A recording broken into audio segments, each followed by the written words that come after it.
Alléluia. Zamba Pambola interprète. Bosunga micro interprète bandeko.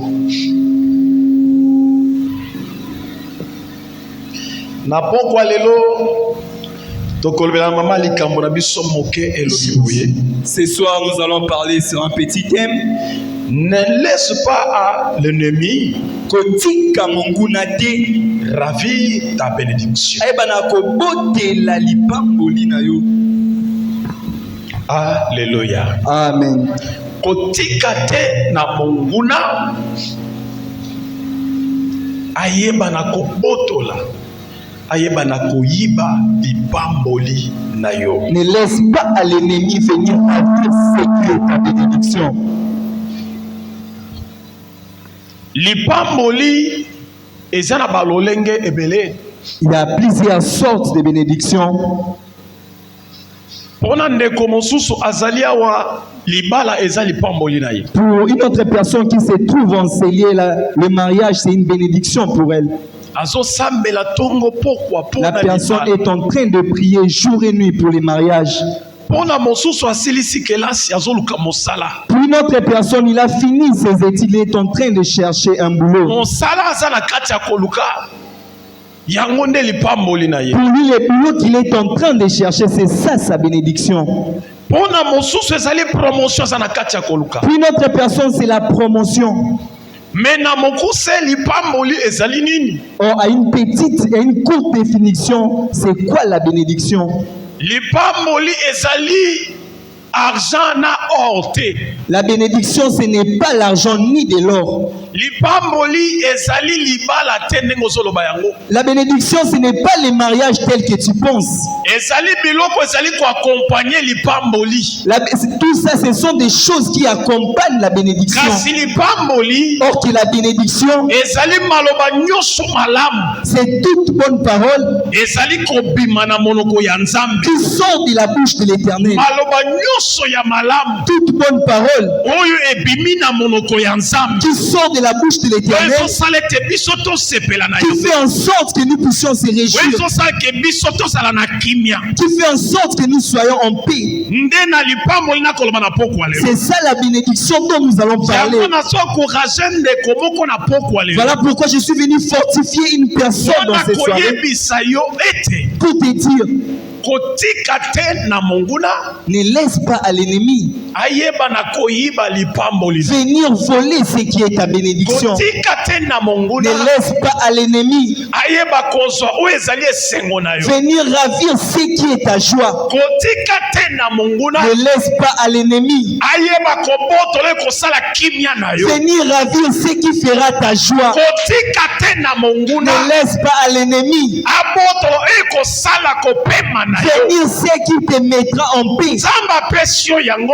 L'Éternel te l'a donné. Nzambe apesi yo ezali ya yo. L'Éternel te l'a donné. Cela est à Alors toi. kosede te. Ne laisse pas que l'ennemi le Kotika ravire. te monguna ayiba yo. Ne laisse pas que l'ennemi puisse te les voler. Oyo ezali ya yo. Ce qui t'appartient. Nzambe apambola biso. Que l'Éternel nous bénisse. Nzambe asepelisa yo. Que l'Éternel te fasse Na grâce. bita lokola tozali kotraverse. Pendant des moments où nous sommes en train de traverser, Nazo annonce na ba Congolais nyonso. je suis venu annoncer à tous les Congolais. Tosepela te na monguna. Ne nous réjouissons pas de l'ennemi. Abotola o Nzambe apesa biso. Ne laissons pas l'ennemi venir ravir ce que Tobetela Dieu nous a monguna donné. maboko te. N'acclamons pas l'ennemi Mpona aza oyo Nzambe apesi afin biso. de venir ravir ce que l'Éternel nous a donné. Tosede te na monguna. Ne cédons pas à l'ennemi Azwa esengo na biso. qui puisse venir prendre ce qui est notre Ngai choix. na yo tomi retrouver na Congo. Toi et moi, nous sommes des Congolais. Moto asengaki na Nzambe akela ye Congolais azati. Il n'y a aucune personne qui a demandé à Dieu qu'il soit Congolais. Moto asengaki na Nzambe ke tianga na babele ya Congo Il n'y a azati. aucune personne qui a demandé à Dieu qu'il soit sur la terre Mais c'est congolaise. la volonté suprême na ye. Ce n'est que par sa haute volonté. Ndamonaki ke ngai na yo esengeli tosala na mabele ya ya qu'il a accepté que toi et moi nous soyons ici au Congo. moto moko tasengaki na nzambe Il n'y a aucune personne qui a demandé à pesa biso l'Éternel, argent na or donne-nous de l'argent ainsi pesa que de biso l'or, cuivre donne-nous du cuivre, pesa biso bomengo nyonso eza na mabele donne-nous toutes sortes de bénédictions qui se trouvent tosengaki sur amo na terre. nzambe te Il n'y a aucune personne mais qui a demandé à esepelisaki na l'Éternel. nzambe apesa Il biso a pris à l'Éternel de nous les donner. nazosenga congolais Voilà pourquoi je suis venu demander aux Bisiko Congolais, Tali. là où tu es, partout bisika otele partout tu seras, kosende te na monguna ne cède pas à l'ennemi. abotola oyo ezali ya yo Venir ravir ce qui pasi oyo t'appartient. ya yo Parce que ce qui nde t'appartient, ezosala fierté na c'est yo ce qui fait ta oyo fierté. ya yo Ce qui est à nde toi, ezosala makasi ça na yo fait ta force. oyo ya Ce yo qui est à nde toi, ezosala kimia na yo c'est ça qui fait ta oyo ya force. yo Ce qui est à nde toi, ezosala force na c'est yo ça qui fait ta s'il force. vous plaît congolais Ah, je t'en supplie, cher kosende Congolais, te na monguna ne cède pas à l'ennemi azwa oyo ezali ya yo qui puisse venir ravir ce qui t'appartient. zama bambola Que biso l'Éternel nous bénisse. yeba ke un jour Sache qu'un jour, nzambe akopesa biso elonga l'Éternel nous donnera la victoire. parce que tozobunda na kati ya liloba na ye Parce que nous combattons dans sa ye parole. nde apesaki biso Ah, celui qui nous a akondima donné. te babotola biso ya Il ne permettra pas qu'on puisse nous ata ye ravir. akosepela te Et aussi longtemps qu'il ne va pas permettre, ata ye na lola akosepela te là où il est, il ne va pas amona permettre ke congolais voir que les Congolais atiki bamema biloko na bango ah, andimi babotole oyo ya ye accepter qu'on puisse venir ata à nzambe na lola akosepela te l'Éternel ne permettra pas. yango esika ozali Voilà pourquoi là où tu es, nazozoka na makanisi ya papa na biso mardi je rentre dans la pensée de notre alobi papa. toyeba kosoutenir Il a dit que nous puissions soutenir, koyeba kosungana que nous puissions s'entourer. yo oza na manduki te Toi, tu n'as pas des mais armes. oza na oyo eleki manduki Il y a ce qui a plus que des armes. nazorapele sikomo Je suis venu rappeler à l'église toza na Sycomore, baarme na maboko te nous n'avons pas des armes, toza na oyo eleki baarme mais nous avons ce qui est plus que des priere armes. eleki arme La prière est plus que des priere armes. eleki obi La prière est plus priere que des eleki choses. champ de La combat prière est plus que des chars. priere ozosala La prière que tu fais eleki aka eleki minduki est nyonso plus que toutes les sortes.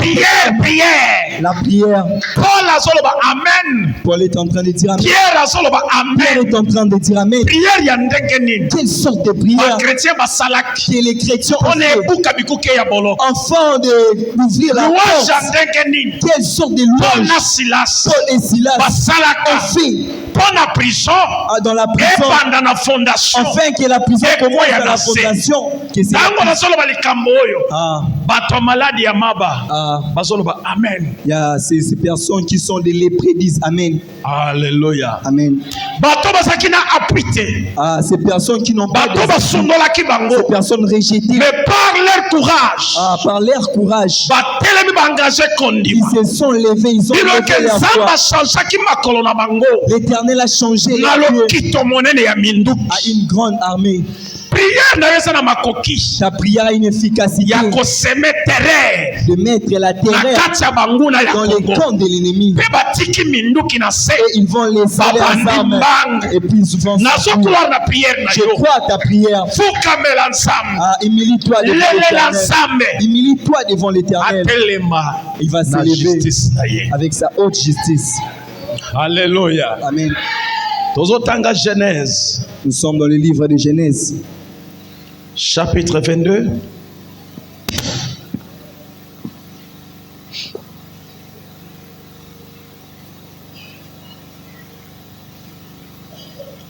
Genèse chapitre 22 nous sommes dans le livre de Genèse chapitre 22, pardon bolimbisa Genèse chapitre 27 Genèse 27, premier verset du premier verset. tozobanda kotanga premier verset Nous commençons par le premier verset. tobanda sauter pendant qu'on gagne temps parce que ça histoire au biso nyonso toyebi yango Nous allons un peu sauter pour gagner du temps parce que c'est toute une histoire. Genèse chapitre 27 Nous sommes dans le livre de Genèse 27.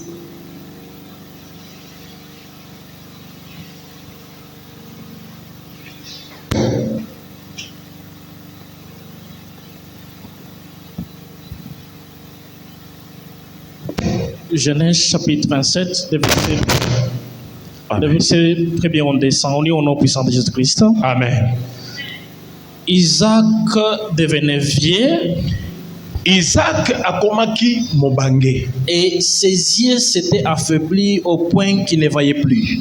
miso na ye elembaki ekomaki na epimelo ete azali komona lisusu te. Alors il appela Ésaü, Abengaki Esau, son fils aîné, et lui dit, mwana na ye ya liboso alobi na ye, mon fils, mwana na nga. il lui répondit, mais voici. Ayanoli elobi ngai oyo. Isaac dit, Isaac voici donc je suis vieux, alobi na ye tala na komi mobange, je ne connais pas le jour de ma mort. nayebi mokolo ya kufa na ngai te. Maintenant donc je t'en prie, prends tes armes, Sika oyo nazosenga yo, kamata minduki na yo, ton cartois kamata bibundeli na yo ya mosala, et ton arc, va dans les champs, pe arc na yo kende na zamba, chasse-moi du gibier. lukela ngai nyama ya zamba, Fais-moi aimer comme j'aime et apporte-le-moi à manger. lambelanga elubu malamu ndenge nalingaka, pe memelanga nalia, Afin que mon âme te bénisse avant que je meure. natina ete molema nanga epambola yo yambo nakufa. Rebecca écouta ce que Isaac disait à Ésaü, son fils. Rebeka ayoki lisolo ya Isaac wazali koyebisa mwana na ye Esau. Et Ésaü s'en alla dans les champs pour chasser du gibier Esau ake na zamba pona kokende koboma nyama zamba, et pour les rapporter. pe komemela ye tata na ye. Puis Rebecca dit à Jacob, son fils, Pe Rebeka alobi na Jacob mwana na ye, voici, j'ai entendu ton père qui parlait ainsi à Ésaü, ton frère. yoka na yoki tata na yo koyebisa yaya na yo Esau boyi.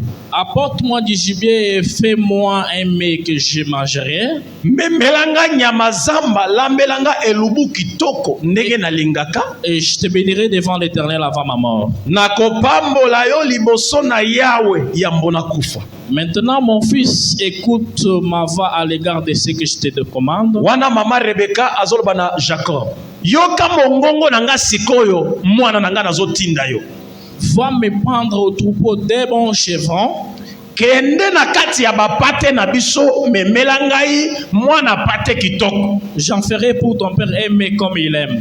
nakolambela tata na yo elubu ndenge alingaka, Et tu les porteras à manger à ton père, afin qu'il te bénisse avant sa mort. okomemela yango tata na yo na tina ete apambola yo yambo akufa. Jacob répondit à sa mère, Tozo continuer papa, zamba pambola biso tofanda me landa lecture. Nalinga ko landa lecture. Alléluia. Landa makomi malamu de façon que nyonso tokoko mata o comprendre bisika ni tozo lobela pe ni tokoloba. Zamba pambola biso. OK. Jacob répondit à sa mère, Jacob ayanoli na mama na ye. voici Ésaü mon frère est velu et je n'ai point de poils. Tala Esau yaya nanga azana ban poil ebele na nzoto. Ngai nazana yango te. Peut-être mon père me touchera-t-il et je passerai à ses yeux pour un menteur.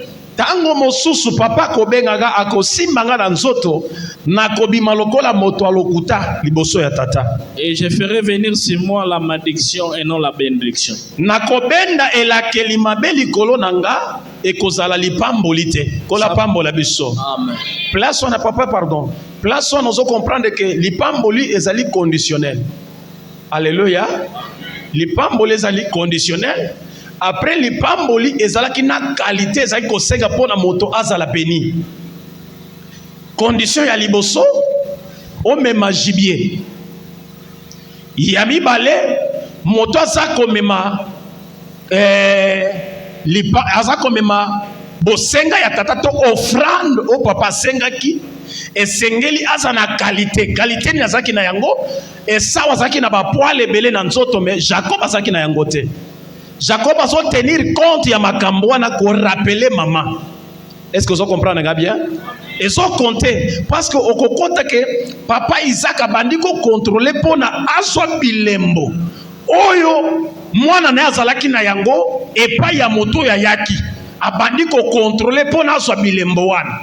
Est-ce que vous comprenez ngai? Papa to continuer. Sa mère lui dit, Maman na yalobi na ye. que cette malédiction, mon fils, retombe sur moi. Soki bazui yo na makambo wana te balakeli yo mabe. ma bilaka mabe wana ekoya likolo na yo te, ekoya likolo na nga. Wana nde mama Rebecca azwi siko charge ya makambo yango parce que idée utaki epai na ye. Écoute seulement mes voix et va me les prendre. Yo tosaka ka mongongo nanga kende sala onga na yebisio memelanga pate. Jacob alla les prendre. Jacob akei komema mwana pate et les apporta à sa mère qui fit aimer comme son père aimait. Amemeli yango mama na ye basali yango pe ndenge mama alobaki papa ko sauter okoma na esika Jacob akomi liboso na Isaac. 17. Et il plaça le mets de Jacob son fils, le mets et le pain qu'il avait préparé. Atie elobu oya mwana na ye oyo alambelaki ye. Il vint vers son père et dit, mon père. Et Isaac dit, mais voici, qui est mon fils? Ayemba la moko epa tata alobi tata ngayoyo. Et Jacob répondit à son père, je suis Esaü ton fils aîné. Tata tuniye ezali nan alobi ezali Esaü mwana na yo. Kola pambola biso. Amen. Est-ce que ezalaki Esaü? Mais Jacob alobi ezali Esaü mwana na yo. Alobi vérité to alobi lokuta. Alléluia. Alobi lokuta. Nzamba pambola biso. A se présenter na kombo ya Esaü mais ye azalaki Jacob. Kola pambola biso. Nalingi to gena na kiti. Oui papa. J'ai fait ce que tu m'as dit. Nasali oyo oyebisinga. Est-ce que Jacob asalaki obayebisaki ye? Alléluia. Est-ce que Jacob asalaki obayebisaki ye? Asalaki nini? Azwaki nyama zamba te, azwi pate ya kati ya ebwele na bango. Na biloko ya tata na ye, yango ndasali nini? Amemeli tata. Or papa asengaki nini? Gibier. Kola pambola biso. Il y a la bénédiction peut esengaka sacrifice. Loba sacrifice. Loba sacrifice. Zamba pambola biso. Na makambo nzambe de foi kolingaka facilité te. Lukaka pe sacrifice. Est-ce que tu comprends ngai? Pa lobi okobete la bato lisolo, mais lisolo ko bete la bato. Oza la sig na lisolo zo beta. Kola pambola biso. Nzamba sepelisa yo. Nasali oyo yo salaki. Oyo sengaki. Mais na kati na ye ayebike o na sengaki, o papa sengaki, eza yango te. Est-ce que to saka loba na nzambe? O nzamba lobaka ya ko salaka. Ozala avant ya koluka bénédiction te. Mais sala liboso ya kokokisa volonté ya tata, bénédiction kozala ya kosenga te kolanda yo. Parce que bénédiction ezali conditionnelle. Si tu fais ça, ngape na kosala nini? Na kopambola yo. Kola pambola biso. Oui papa. Lève-toi, je te prie, assis-toi et mange mon gibier afin que ton âme bénisse. Telema fanda lia nyamazamba ona memelio na tinete opambolanga. Isaac dit à son fils, Isaac alobi na mwana na ye, et quoi, tu en as déjà trouvé mon fils? Mwana nanga kaka tango ke ya ozui. Jacob répondit, c'est que l'Éternel ton Dieu l'a fait venir devant moi. Jacob alobi oyo yawe nzamba sali bolamu liboso na ngai. Isaac dit à Jacob, Isaac alobi na Jacob, approche donc que je te touche mon fils pour savoir si tu es mon fils Esaü. Pusana na yamba yo pona na sukisama ete ezali mwana na ngai Esaü. Jacob s'avança d'Isaac. Jacob a pusane pa na papa Isaac. Son père qui les toucha et dit, la voix est la voix de Jacob, Tango et les mains sont les mains simie, d'Esaü. alobi mongongo eza mongongo ya Jacob. Kasi nzoto ezali nzoto ya Esaü. Il ne le reconnut pas parce que il ne reconnut pas puisque ses mains étaient vêlues comme les mains d'Esaü son frère et il les bénit. Ayebaki yete. Mais lokola zaki na ba poil lokola yaya na Esaü apamoleka ka 30 papa. 30. Isaac finit de bénir Jacob. Isaac asilisi kopambola Jacob. Soko tangi 28-29 okoyoka mapamboli nyonso bapambola keza ya motuya. Tanga esiko zali pour nasuka tokotanga yango pour comprendre que bénédiction ezaki conditionnel pe bénédiction ya Esau Jacob azwaka yango te zongelaka Esau. Pourquoi? Asilisi kopambola Jacob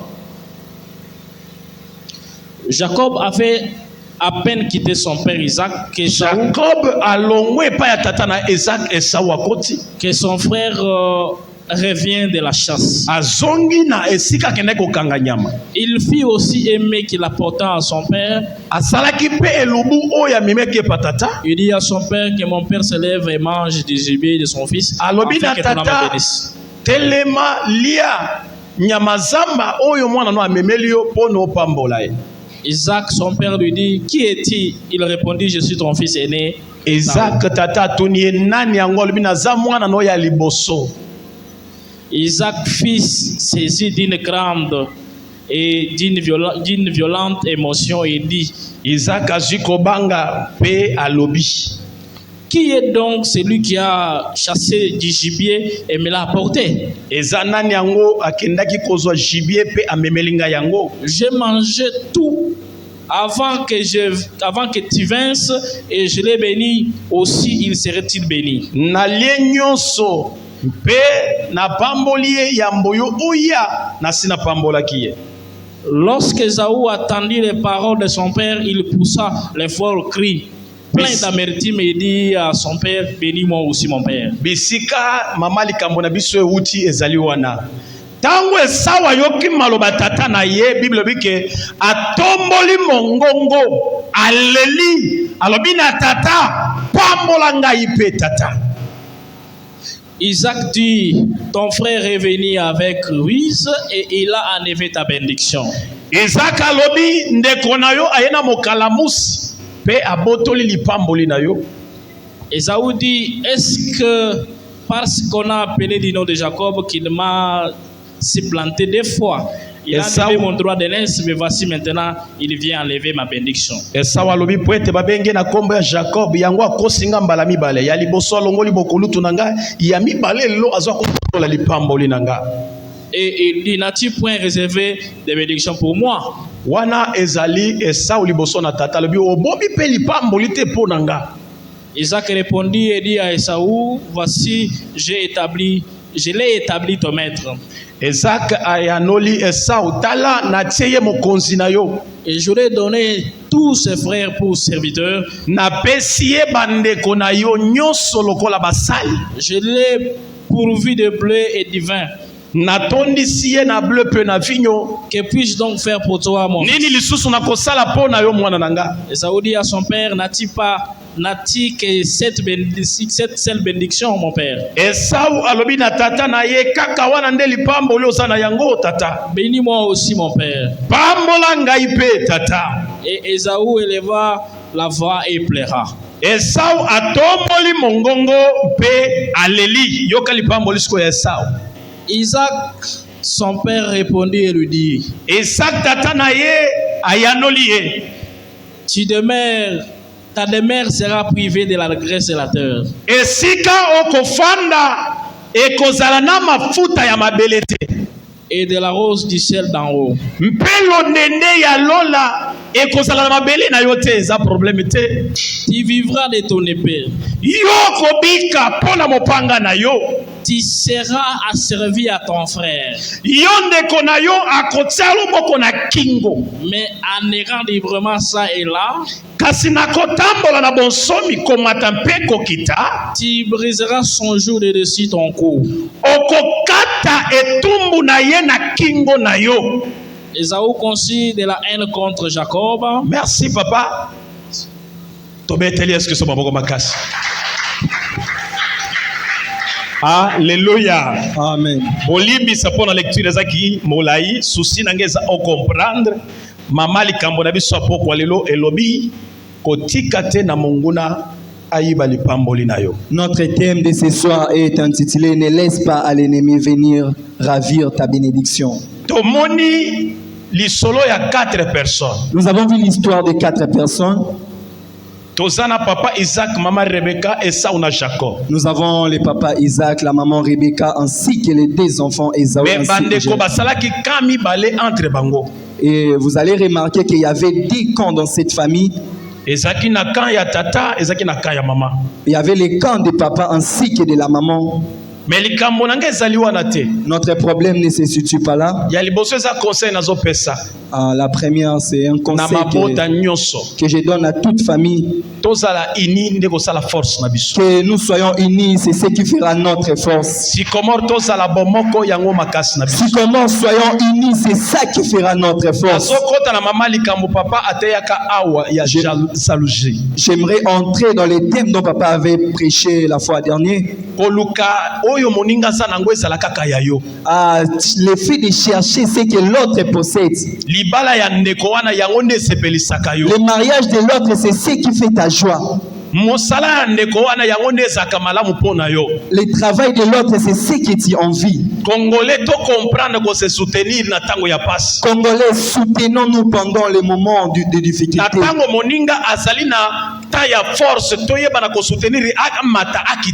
Pendant que l'autre est dans un moment de force, que nous puissions lui soutenir, qu'il ne puisse pas se rabaisser.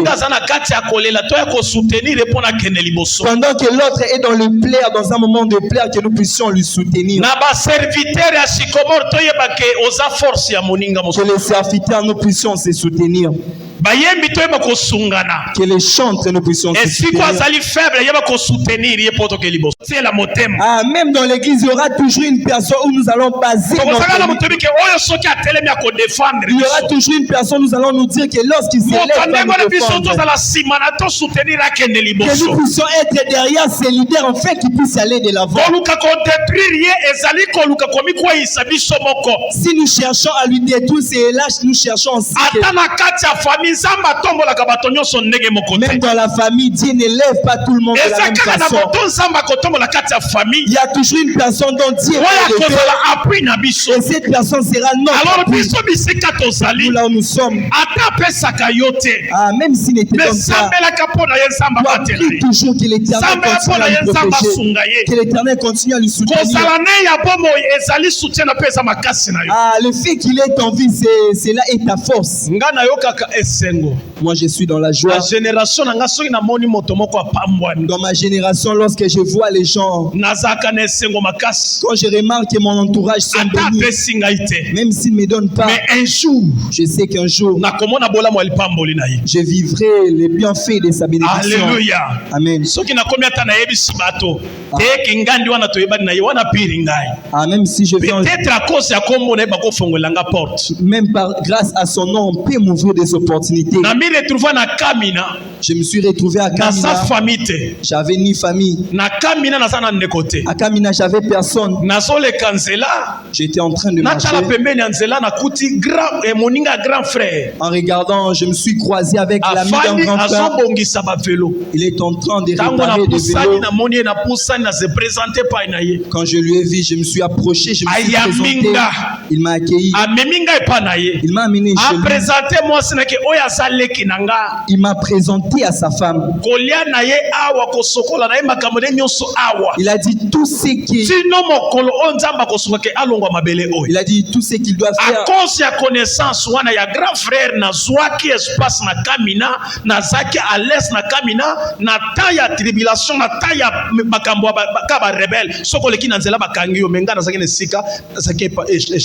À cause de cette relation que j'avais avec mon ami, j'étais tellement à l'aise à Kamina.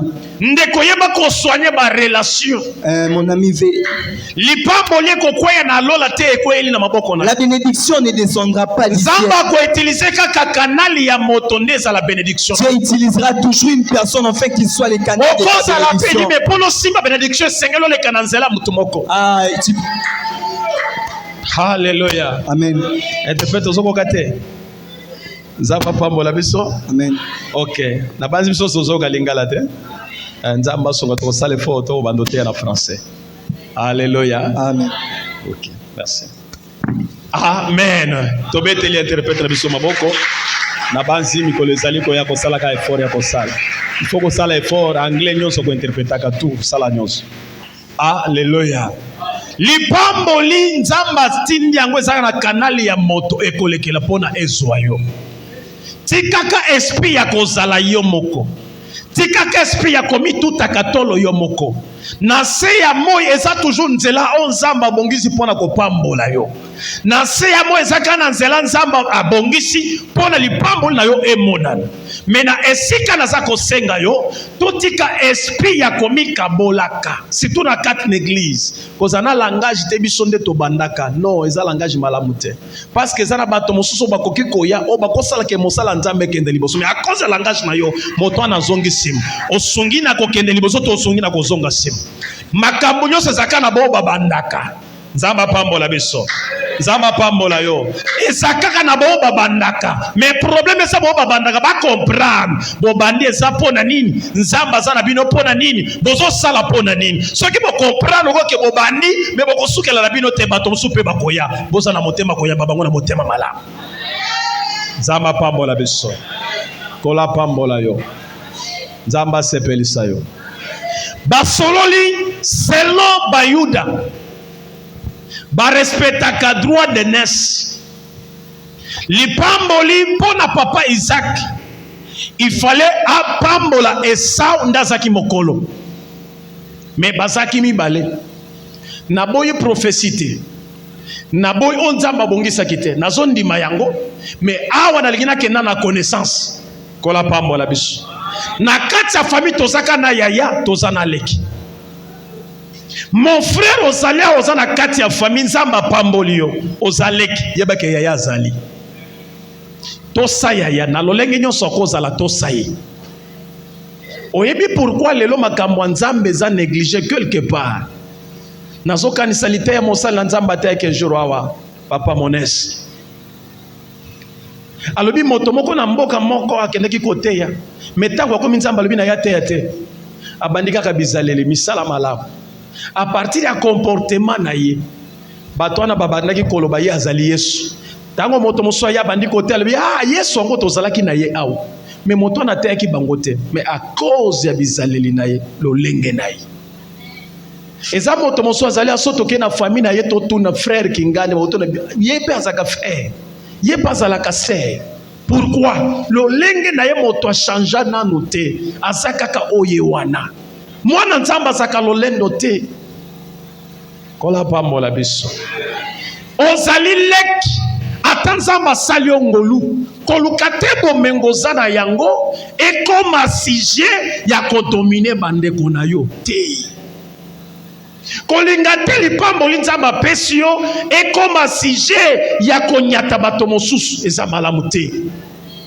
Oyebi te pourquoi nzamba pamboli. Mama Rebecca zaki na prophétie. On nzamba lobaki na ye na kati na yo ozana bikolo mibale. Mais oya leki akodomine mokolo. Wana ezalaki prophétie. Nzamba lingaki kosala ngo ndenge nini toyebi te. Nzambe nda lobaki azapena makoki ya kosala kokokisa po aske oya lobi akokisaka ya. Nzamba pambola biso. Ayoki lisolo pona Esau azala respecté en tant que mokolo. Mama Rebecca amemi yango epai na Esau. Pona kotali senge na yoki papa no azali koloba bo. Soko tangi Genèse chapitre 25 verset 27. Okoyoka cause sala ke liboto ekoma de camps. Nzamba pambola biso. Okoyoka cause sala ke liboto ekoma de camps. Mama Rebecca alingaki mingi Jacob. Pourquoi? Parce que azaki kosunge na misala ndako. Azaki kotinda yi. Wana akoti na adage na biso ba africain lobi ke mwana ya botosi nda salaka nini? Ndaliaka. Papa Esau alingaki mingi et papa Isaac alingaki mingi Esau. Pourquoi? Parce que Esau azaki komemela ye nyama zamba. Azali kolia. Yango botaki bolingo na ye mingi pa na Esau. Mais bango nyonso bana na bango. Mais à cause ya comportement ya oyo mama alingi pona oyo, à cause ya comportement papa alingi pe pona yango. Nzamba pambola biso. Kosala bolamu na kati ya vie.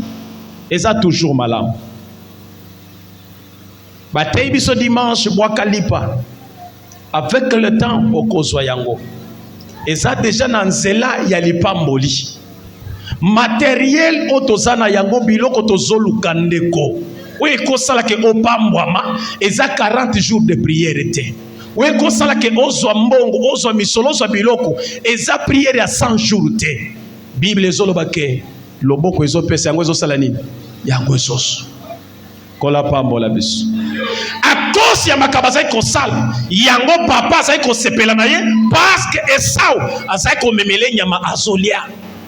Yango alingaki ye pona ye moto akopambwama ezakaka Esau. Yo yebisanga contraire. Alléluia. Yo yebisanga contraire na makambo.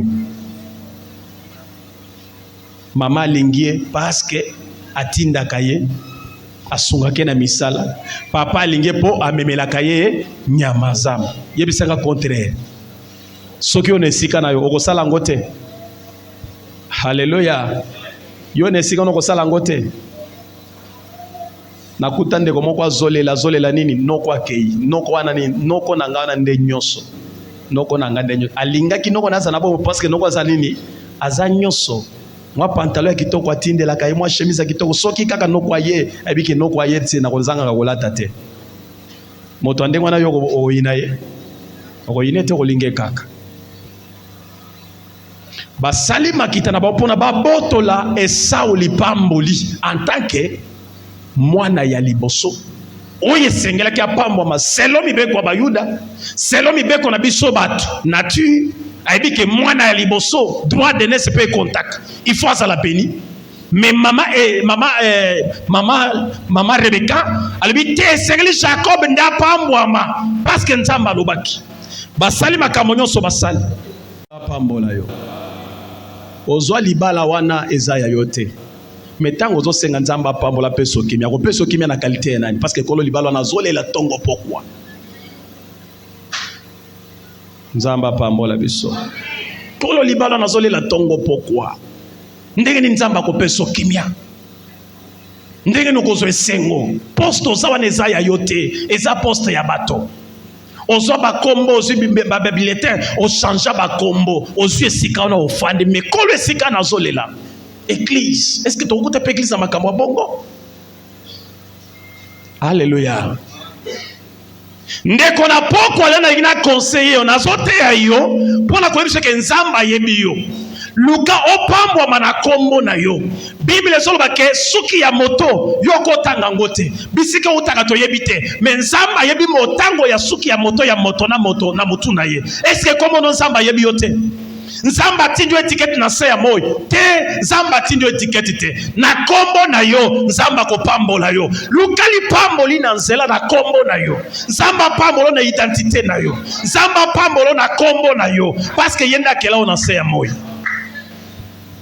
kola pambola biso n'église to tika makambo na ko décourager bato mosuto ya ko détruire bato mosuto na biso to bonga ekoza eko kende musika te lipambola kende musika te. Erreur ya liboso basalaki ezaki ya kozo esika ya bato ya Esau Jacob a mesure apesi na kombo ya Esau kola pambola yo mingi na tango basala makambo nyonso ndeko okokosanga okokosa papa Willy okokosa mama Kingani okokosa me yo moko komi kosa te est-ce que yo moko komi kosa kola pambola biso na tango zobuka lokuta conscience ezoba kelikambo ezali lokuta tala makambo bandi kotungisa Jacob na mama Rebecca yango malgré bazwi lipamboli mais conscience na bango ezaki tranquillité eza boloko eleki bakangi batio na makala conscience. Hallelujah. Nzamba pambola biso nalobaka ta tongo poko ejo nzamba koka kolela na ngai bakuluno bazotelemisa bato na nzela pona kobotola ba telefone kokata bato nzamba kela na maboko mibale lelo moto amire tufe na loboko moko pona telefone na ye moko amire tufe na loboko moko pona mbongo na ye moko on nzamba longoli te ata bakangi yo te atokimi na se ya mai conscience na yo nde boloko ya liboso conscience na yo kola pambola biso sala nzamba pesi yo temps mais conscience na yo bandeko bazo ko bundisa biso na Congo atandeke bazo ya bayebi bien ke eza mabele na bango te eza mabele na biso conscience na bino eza la boloko ali boso bisika bosali kola pambo la biso conscience webi ke loko eza ya yote me ondi na minango okanga minango obandi ko sala komana ko détruire ye ndenge na ko bebisa ye ndenge na ko sala boy ndeko tote ya kamakambo ko vivre te zamba pambo la biso mais nazote makambo ko vivre nazote makambo na palpa na misu na palpa na maboko na ngapilto obundi eza église ya bato nzambe me ko sangisa bato epesameli moto nyonso te otelemi bato pe basangani bandimi yo me baye na bopete balongoli esika wana na bolingo te me na motema mabe ya bango batikala badirige bango batikala bakamba ondimi pe okena ndako ofandi olobi te nzambe asala epesameli bato nyonso te na sina moni bato babundi mpo na église batelemi babetani bakiti bakaboli bakai kabwani bao bamati o bakiti mpo na église kola pambola biso bite etikala bien na monango ekobekende liboso ke ekufa to sito palpe makambo lokola bongo yango na tele makalo ke un jour soki likambo lingi koyela ngaya ko trahir moto mosusu pona na bika ensemble semi okubomanga pona ko sala ngotena ibi pasi nango na motema ndeko pambwa mana ndenge na yo senga nzamba yebi yo atindwe etiketi na moite nzamba ko pambola yo enoko sala mabe sima ya moto mosu pono za la beni ko tshela moninga poazo pono zo sika na ye pourquoi tango moto ko mo zo poazo pona tshela mosusu azo sika na seke moto anzo mindima te azo mimona te azo mindima te nzamba kelai asa confiance na nzamba kela yete natikala na pantolo moko me natikala na nzamba na yebi un jour nzamba na ko pambola ka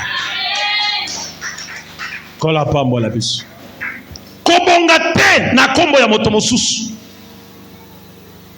awa nazo songa na mata papa munesa lebi shwa kopona awa na batomi bale kani ni yoponi naka ya papa Rebe ya papa Isaac na mama Rebeka kani ni oponi na poko lelo nasomo na moto moko nani Jonathan za mwana ya Esau tango Esau azo ina David pona boma David azo landa ye Jonathan koto azo sala effort pona ko sécuriser David hallelujah aza lokola yote yo papa na sala kama be me yo pia kama be papa mama sala kama be me yo pia kama be ya mama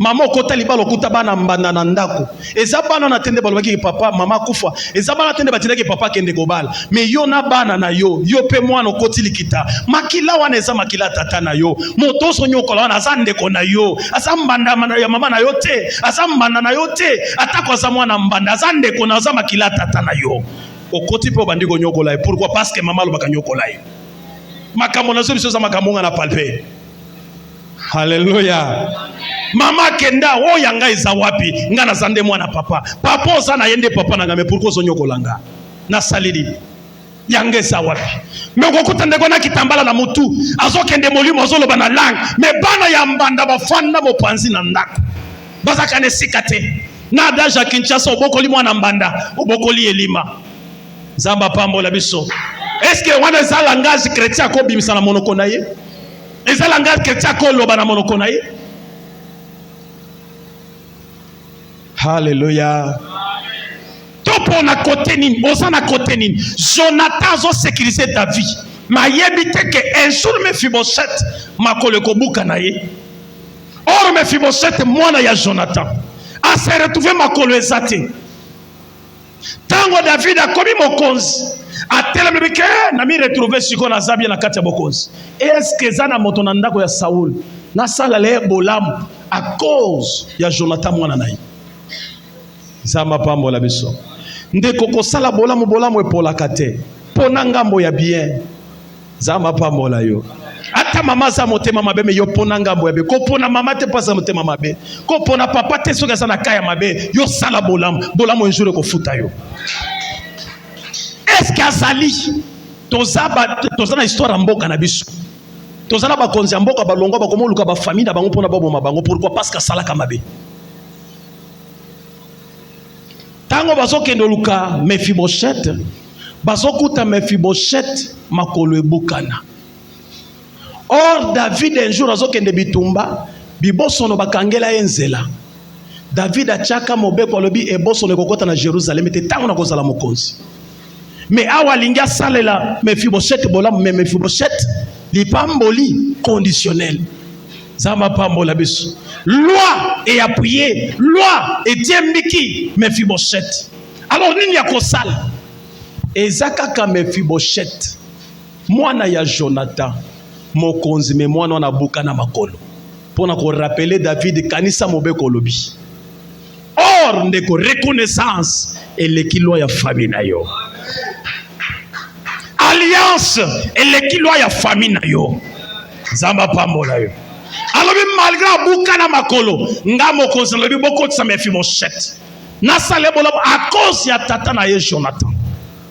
Mais Mephibosheth a trouvé grâce liboso na David à cause de Jonathan. Pourquoi? Parce que Jonathan a pris côté à bien. Soki nga nazaki Jacob na ngena ebisa mama te.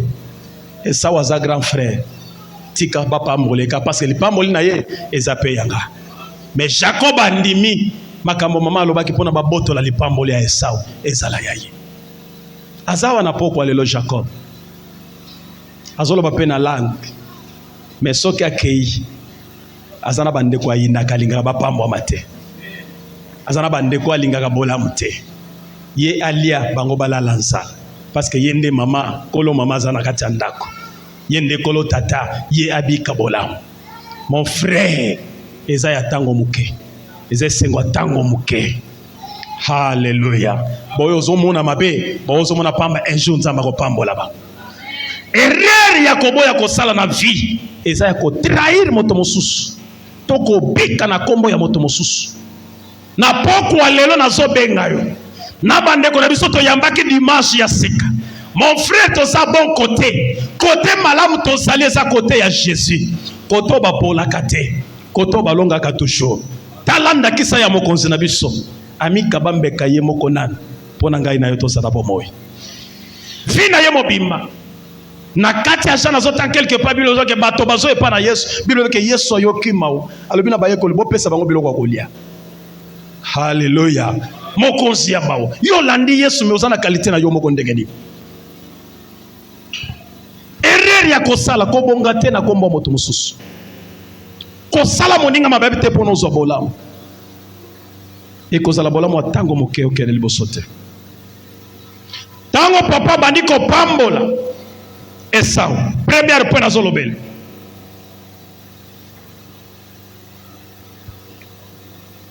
Essayez de comprendre la bénédiction.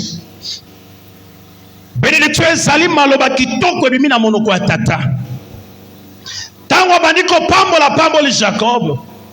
Après savoir Jacob kokende Esau azongi, alobi na tata pambola ngaipe. Yami bale sengeli oyeba nani akopambola. Hallelujah. E sengeli oyeba nani akopambola.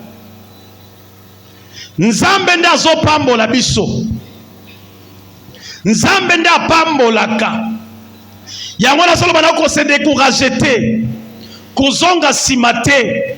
Landa conseil ya Esau. Esau ayebaki ke malgré Jacob ayebi nyonso mais papa azana mosusu abombeli ngai pe. Ndeko pambwa milelo beta maboko ya pambwa milelo balingi ko yebiso ke ndenga pambwa miyo poko pambwa malobi. Esengeli ko yeba nani azo pambola. C'est Dieu qui bénit. Yango Esau aponi alongwa na présence ya tata te au mela kati ya présence ya tata. Biso tozo pusa na présence ya tata na nzela ni na nzela ya losambo. Alléluia. Ato pambwa mite. Me bazangi soko ya nanda kwa nzambe te. Bazangi soko ya prière te. Ato zotambo na kati ya pasi. Parce que na kati ya prière.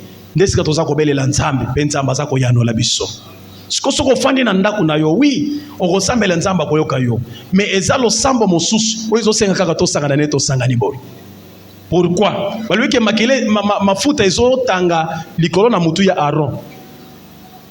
Eza tanga moto azana ndako. Alléluia.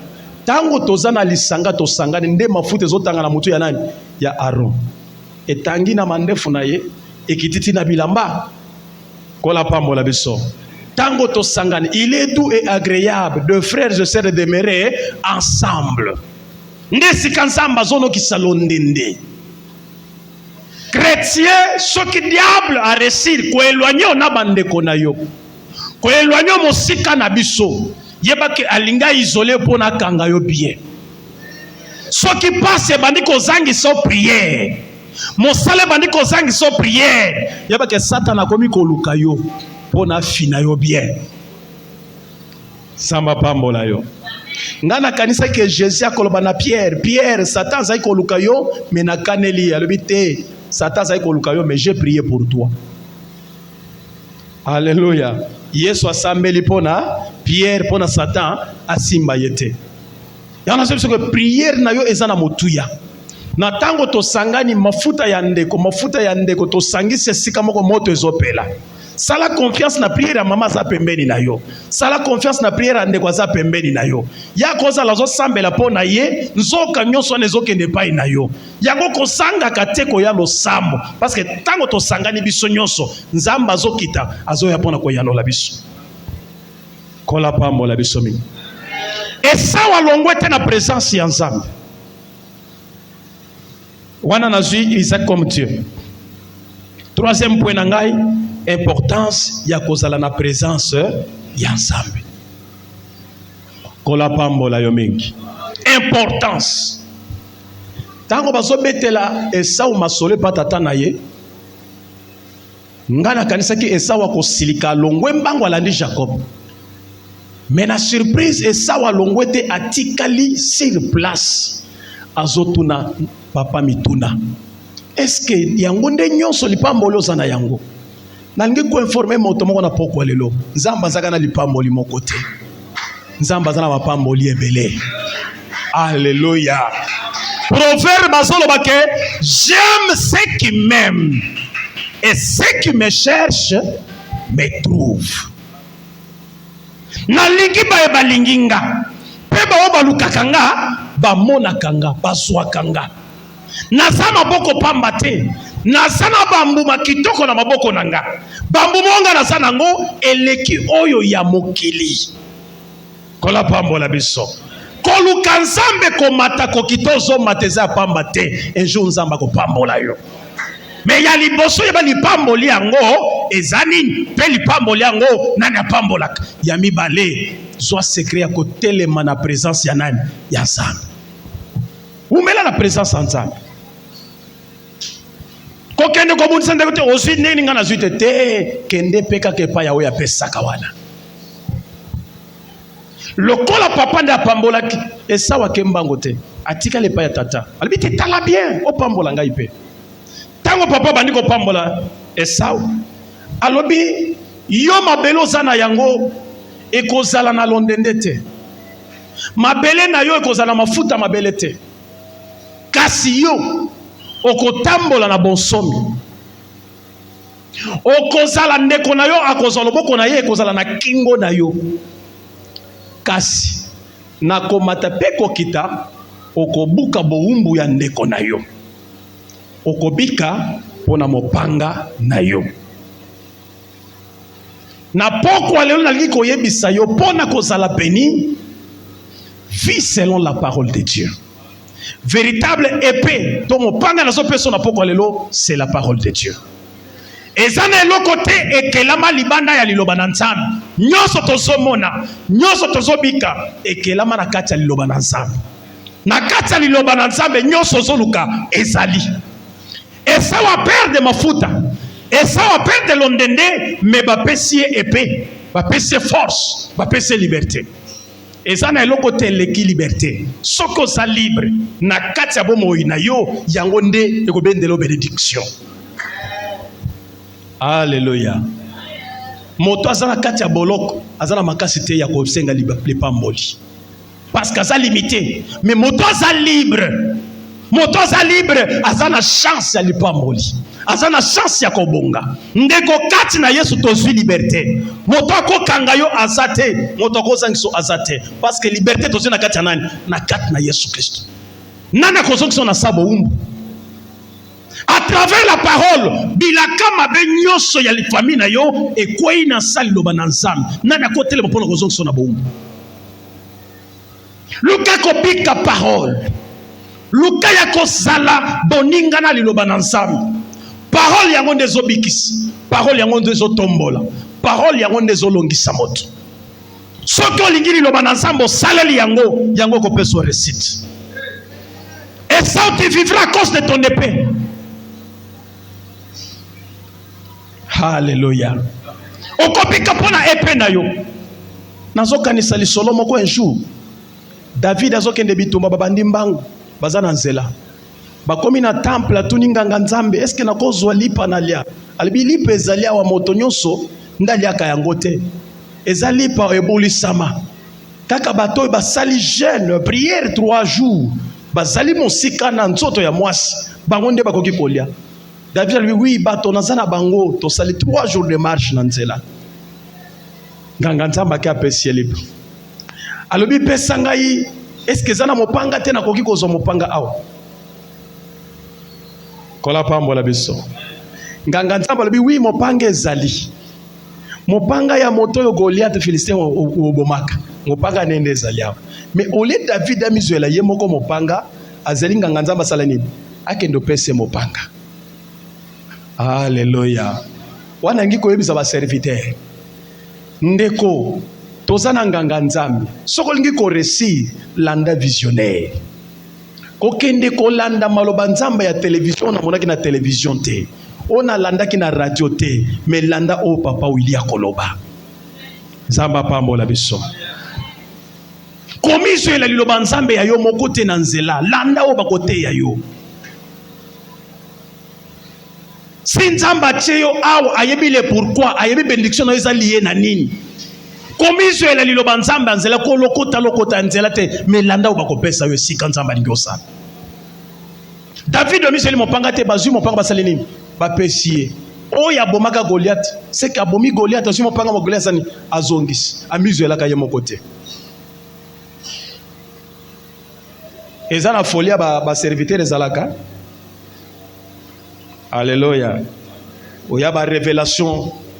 Obandi na biso nzambe mwasi, nzambe tata, soki nzambe sabi tata nini. Merci eza malamu, mais landa visionnaire. Alléluia. Ça m'a pas embola biso. Tu vivras à cause de ton épée. Tango ça va comprendre après avoir kolela na miso ya papa na ye. Ma sœur na poko ale na lobi kotika te monguna ayiba lipamboli na yo. Oya Esau bayibaki ezongeli ye. Marke Jacob azwaki akendeki. Mais ekendaki te ezongelaki Esau. Oya Esau ezongi. Nansela iloba na nzambe. Na koome la présence en nzambe. Bible dit que Esau tango bayebisi maloba wana atiki kolela. Mais en tant qu'humain, Bible dit azwaki haine contre ndeko na ye. Alléluia. Tanga Genèse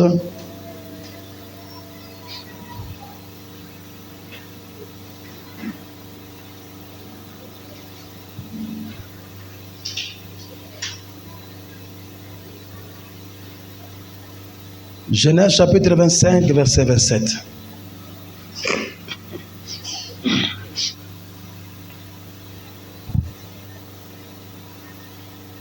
Okokoma, to tanga pour nous gagner temps. Genèse chapitre 32.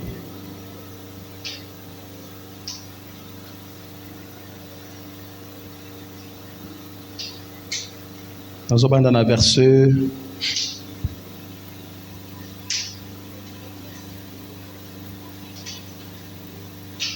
Waneza na retour ya Jacob. Totang na premier verset. Jacob poursuivit son chemin et des agents de Dieu les reconnaîtra.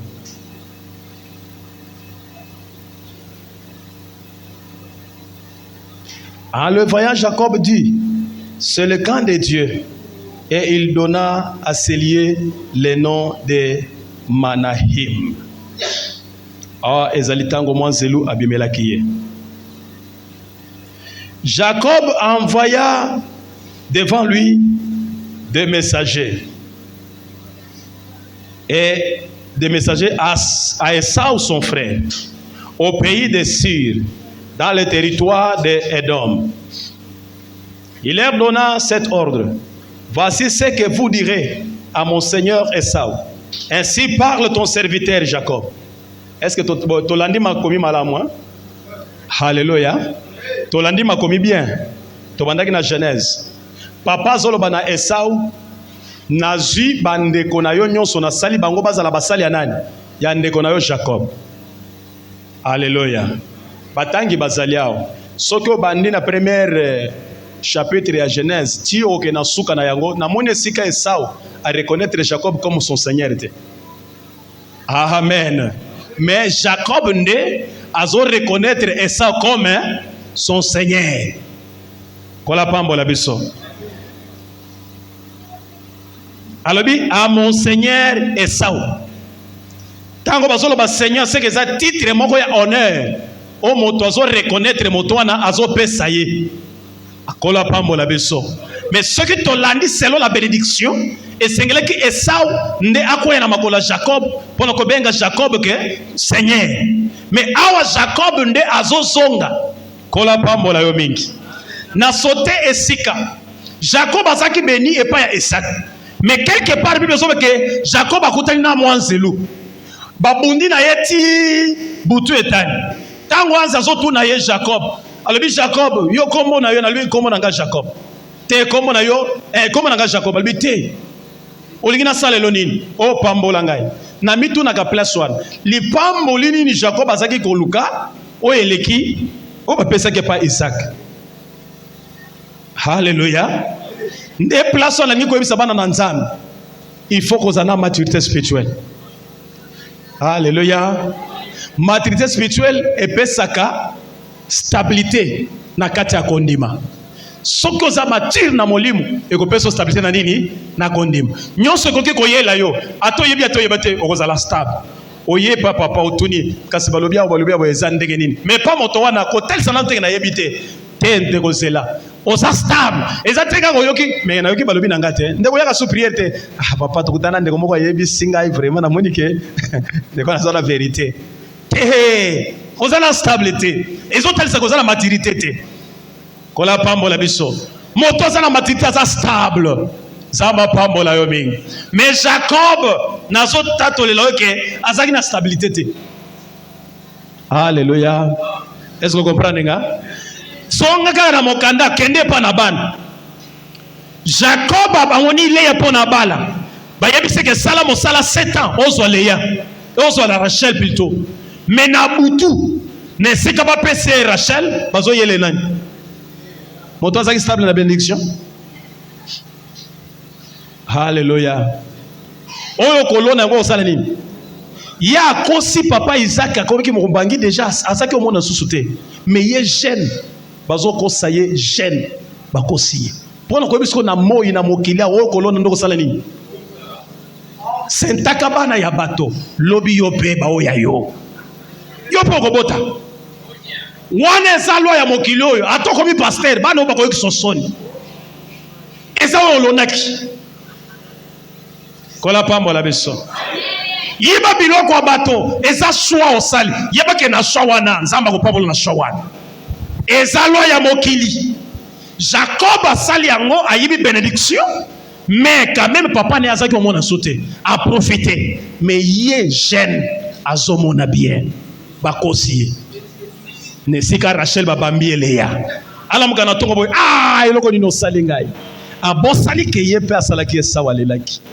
Ndeko na se ya moi bolamu ezate. Bolamu ezana nzela liloba na nzambe. Sepela na nzamba pesi yo. Sepela na moke ozozwa liango na kimia. Lobi nzamba komata na yo. Enoko kosa moninga pona obonga. Yeba keza oloni okobuka yango. Soko kiti lisusu. balakiye toko pesa bénédiction soko sali mosala okozwa 100%. Asali mosala le changer les sources. Abani sous kolele. Tala na bana makambo zo sala. Pino bano bo tala tatara bino makambo azo sala ngai. Azo changer lipambo. Ayibi lipambo le na ngai mikola miko. Azo yiba kaka zo changer ngai. Amoninga moumbu na sala la gaye me yo po monaki esa moumbu na yo. Oyiba ki supporter. Eloko bozanga ga yango wana. Ozo bosana ke yo po sala ki mabe faut supporter pe mabe. Choix nini ozo sala. Nsela nini ozo fongolela bana na yo. Nsela nini ofongoleli bana opona balanda. Bakoko na yo un jour lelo tosolo pona ba lien familial et ça ba erreur ba tata ba sala bakoko ba sala yango ekoma répéter tina bakoko lelo. Hallelujah. Oya sala makambo kaka ndenge koko na azaki ko sala. Oyo koko na ye mobimba koko wana nani moyibi ya makasi soki aleki anyati mbongo na sekei tala yo référence ya bia ba pesa ko ya koko wa saka moyibi. Longola biloko wana sala choix ya bien osa libre. Alléluia. Pona côté ya bien Jacob abandi kolela alongwa bandi koya asali troupe ya batu azotinda pona azwa faveur na miso ya Esau. Nalingi koyebisa moto moko na pokwa lelo moto ya vivaka selon la parole de Dieu okoyokisa masoni lelo c'est la parole. Alléluia. Mais yeba un jour nzamba kolongola yo soni nzamba ko consoler yo koyima imate kote pate mais yali boso yeba lipambo lezani yami bale nana zo pambol yami sato pona ko umbela na présence nzambe ndesi ke change salemaka. Alléluia. Quatrième point zalana bizaleli malamu. Parce que n'absomba soba ke banani wana bazali koya balati robe ya pembe bilobi ke batoyo bazaki na mokili balongi na mokili yango balongi si bango balati bango robe ya pembe robe bilamba ezali bizaleli nansela bilamba okoyeba identité ya moto asambelaka soko tali koyeba ko aza moto asambelaka ser en Christ soko tali koyeba ko aza ser en Christ ser yanga bokuna soko tali ko aza ser yanga bokuna ata yebisi yote à travers elamba etalisaka. Lelo tozana ba généraux moni alati waza général oyebele nani na elamba alati kola pambola yo bisaleli nini osana yango bisaleli osana yango ko peso accès pour nos ali pamboli boso na tata et ça wala bi pambola ngai pe tango David Jacob azoya na gito teleme la place wana Genèse chapitre 28 32. Tu m'as déjà au Tangango, chapitre 32, verset 3. Il leur donna cet ordre. Jacob abandi koya abangi grand frère naye. Nde asali ndambu ya batu. Po akende liboso. De façon que tango ba ukuta na Esau azwa lokoso ya biloko. Est-ce que ça kanga bien? Azwa lokoso ya biloko. Na tango akoluka aboma ba mosusu bazwa occasion ya kosala nini ya kokima nde idée zaki ya Jacob tala moyibi yazaka ndege wana. Alléluia. Ba tactique ebele. Il leur donna cet ordre. Voici ce que vous direz à mon seigneur Esau. Ainsi parle ton serviteur Jacob. Je séjourne chez Laban et j'y suis resté jusqu'à présent. J'ai des bœufs, des ânes, des brebis, des serviteurs et des servantes. Et j'envoie l'annonce à mon Seigneur pour trouver grâce à ses yeux. Wana Jacob, wazaki béni. Les messagers reviennent auprès de Jacob en disant: nous sommes allés vers ton frère Esau. Il marche à ta rencontre avec 400 hommes. Jacob fut très effrayé et saisi d'angoisse. Alléluia. Azobanga nani? Esau moto apamba magite. Ngana za avocat ya Esau. Alléluia. Ngana bima avocat ya Esau. Po batebeli bateya kaka Esau bayeba lipamboli. Esau bamwisa lipamboli. Ngana zo baka Esau azwa lipamboli na ye bayibaka yango te. Jacob fut très effrayé et saisi d'angoisse. Il partagea en deux camps les gens qui étaient avec lui, et les brebis, le bœuf et le chameau. Et il dit, si Esaü vient contre l'un des camps, et là-bas, le camp qui restera pourra se sauver. Est-ce que vous comprenez? Se sauver pour la salle. Ba potambango te, ba ki ba ken. Ba ko potambango. Jacob dit, Dieu de mon père Abraham, Dieu de mon père Isaac, Éternel qui m'a dit, retourne dans ton pays et dans ton lieu de naissance, et je te fais du bien.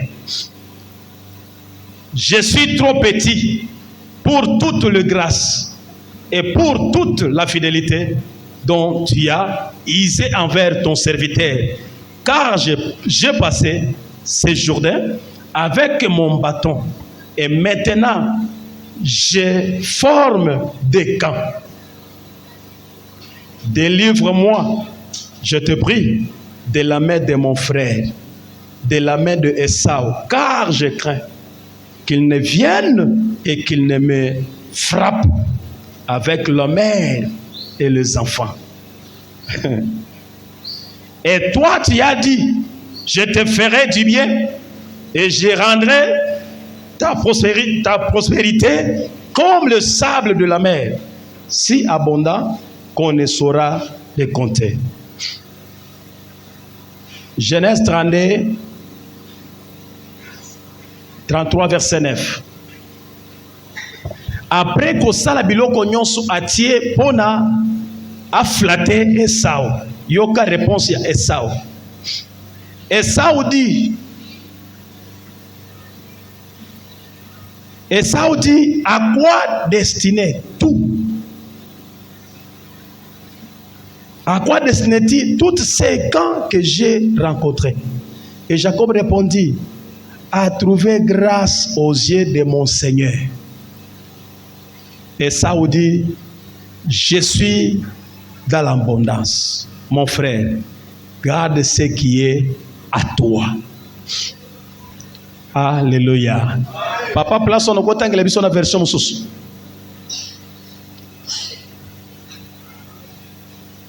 Esaü dit, je suis dans l'abondance. Mon frère, garde ce qui est à toi. Genèse 33, verset 8, verset 9.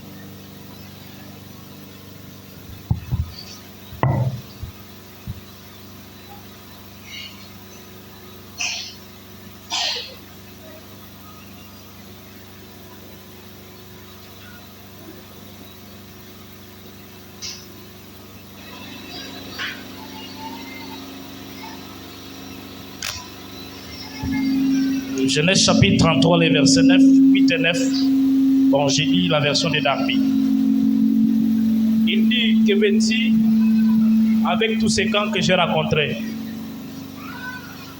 Et il dit, c'est pour trouver grâce aux yeux de mon Seigneur. Et Esaü dit, j'ai tout en abondance, mon frère. Alléluia. La base de la version sous le lit. Je suis richement béni. Alléluia. Et ça va répondre, je suis richement béni. Garde ce qui est à toi. Malgré Jacob a botolaki, mais Esaü a compris que makambo nazo yebisayo. Ayebaki lipambole zanini, ayebaki nani azo pambola, pe ayebaki ko umele na présence ya Nzambe, ya mibale comportement na ye. Kola pambola biso. Yango esalaki ke bénédiction na esala nini ezongela ye. Na pokwa lelo nazolo bapona véritable Esaü, c'est Jésus-Christ de Nazareth. Kol apambola biso. Bible zoba ke à cause ya obéissance ya kondimati na liwana ekolusu. Yango bapese kombo ezali kono ba kombo nyonso. Liboso kombo na mabolongo nyonso efukama. Tango Jacob azwa kofukama na makolo ya Esaü, azaki so Jacob te akomaki Israël. Tant tozomona Israël, tozomona déjà nation. Mais tant on nation ko ina makolo ya Esaü, or ba juif ba kongo mamela motote. moto bazongomba mela esengela zala nzambe tikana loba na na pokwa lelo banguna nyonso balinga koyiba ya yo nzamba komiso nzambe liboso na bango bato nyonso bazali koluka koyiba ya yo bakoya na makolo na yo lona makambo mine oyo ya yo bakobotola ngo te kozongela yo makambo mina yo salela yango nzamba kopesa elonga pe bakoya na makolo na yo tikete na pokwa lelo ya yo ezongela yo tozoyebisa bango ke ya biso bakozwa te ata bando baza kobundisa Kongo bokobundisa me bokozwa te ezotikala ya biso ekotikala ya biso nzambe na lola pambola yo nzambe na lola apambola yo na lingo sambela oloba merci na nzambe pona liloba oyo na suite na yango oloba na Seigneur